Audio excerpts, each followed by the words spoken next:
no one when you got tears of blood.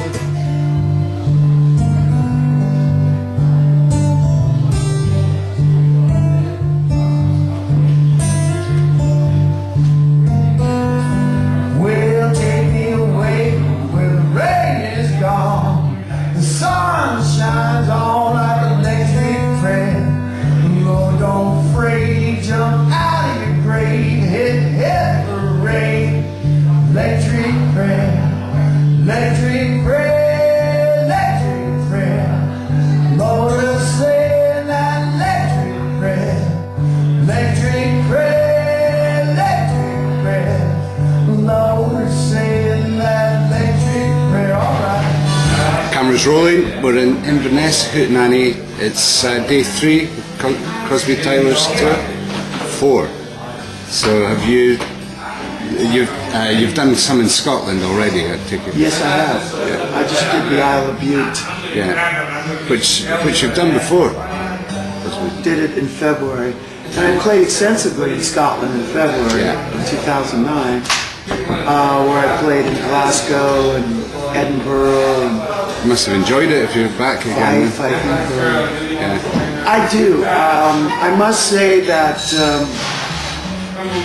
the Scottish people are probably the most friendliest people that I've dealt with, and have accepted me, and I seem to be growing within the Scottish ranks. I've had just some wonderful experiences and people really just going out of their way for me, and I don't really get that kind of sacrifice that people do other than Scotland. Well, that's interesting. Well, it's nice to hear as well, but it's kind of going out your way to go to places like Bute and Inverness anyway, isn't it? Well, I know you're a travelling troubadour and a consummate travelling troubadour, but... Look, let me just sum up Crosby Tyler. 300 days a year, I'll go anywhere. I'll play the North Pole. If Santa will be there, I'll play for him. If there's a train ticket there, I'll be there. So I don't care where it is. Yeah, right. So home for you is Los Angeles. It's home. Yeah. And that's where you end up. Really don't. It's probably the least I consider home in terms of just the way I feel there, the environment there. But yes, it is home. It's where I was born and raised. Is that, so you actually are from Los Angeles. Now that's an interesting thing. That's an oddity. City of dreams and all things entertainment. Has that had a major influence on your life? I guess so. I mean, I've been involved in entertainment. You know, when I was in high school, I worked in a record store. Right. When I was 16, 17, 18, I worked for a record company. I've been involved with music since, you know, I was 16 years old.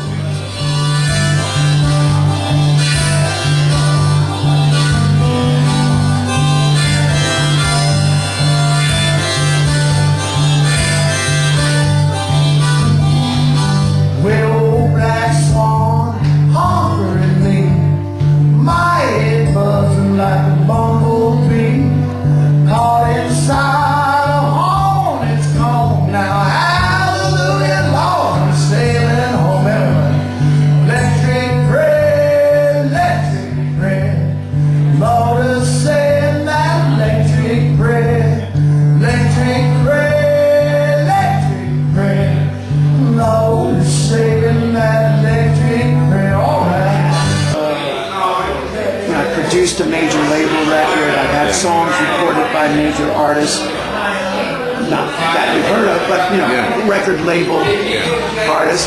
And so, and I've been involved with it. And I'm not too tidy about the business, although I do love it, the business aspect of it. But you know, it's the record business now is a corroded, old, outdated, extinct business. They still know how to manufacture stars every once in a while, but everything else is really indie or thing.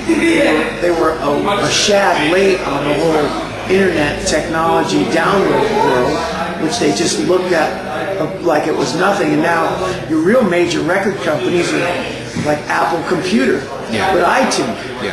That's sad to say because these are not people that grew up on the streets Yeah. who loved music like the days when Atlantic Records, you know, those kind of people were out there discovering the real music, or Sun, Yeah. you know.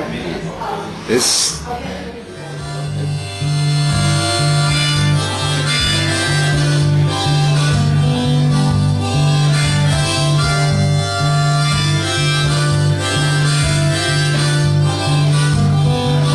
Well, don't that old powdered milk now, baby calf, wash yourself, 'cause big bad wolf gonna snub your hide and plant your neck bone before you dry everybody. Electric red, Lord saying that electric head, electric red, Lord saying that electric red, alright. as far as your own recordings are concerned, you've fallen into some pretty illustrious company yourself from time to time, eh? Yeah, you know, I don't know how everything's been falling into place like that, but it really started with Peter Kay's. You know, I would say through my career, I lacked a real mentor. Yeah. I don't know if it was just, you never find it. Some of us don't get married, some of us, you know what I mean? And never really, I was always a songwriter. Yeah. I was born to write songs. If there's one skill I have, it's the ability to put music and lyrics, which is not an easy thing to do. But it is not necessarily a singer-songwriter. Yeah.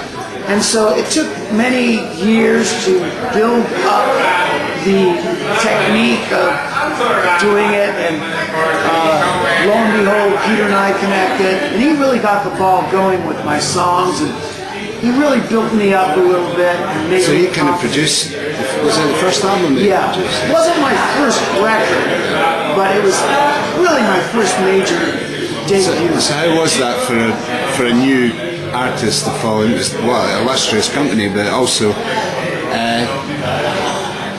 highly acclaimed songwriter? Was that intimidating, or was it just Absolutely. It was intimidating, more intimidating than liberating. That's I'd say basically- both. It was both. There's two things that go into that. Number one is you're sort of always in a subordinate position. Like you sort of, I mean, you're getting some great feedback because someone who, you know, you respect. really respect is pumping you up. Yeah. And he's feeding your ego. But on the same sense, you've also always got to watch what you say, and in a sense, they're the boss, and you're always kind of cuddling that relationship maybe too much. So you're right, you know. So it's an apprenticeship with the master. That's really what it was. And that's why I wanted it to be, and Yeah. that's what I always really wanted, so I sort of got What do you think? I mean, we're ad-libbing now, but what do you think the prime, in the most widest of terms possible, what's the prime motivation of a singer-songwriter? It's a real tough question, I know, but Well, I mean, if you look at the people who are doing it, I think, first of all, it is someone who realizes that they have something that they need to say to someone. yeah, Whether they need to sing it, or they need to write it, or they need to play it on an instrument. I think that's the first step. All the other stuff like getting birds and women and sex, drugs, and rock and roll. forgotten about that, of course. Yeah. Yeah, that's obviously got nothing to do with it. To me, it's a lifestyle. Yeah, You know, as I could say, I like waking up into a new town. Yeah. I don't care about being in one place and living a normal life and waking up to, you know, a wifey poo and, you know, let's go shopping today. Yeah. No, I really like the wild troubadour life. I like to be stimulated, just like we're doing now. And that's really my life, and discovering new people, new cultures, new ways of looking at things, new music. And When you got tears of blood, just bottle up frustration. When you got tears of blood, You're always punching out the nation when you got tears of blood, Lord. That's a nasty thing.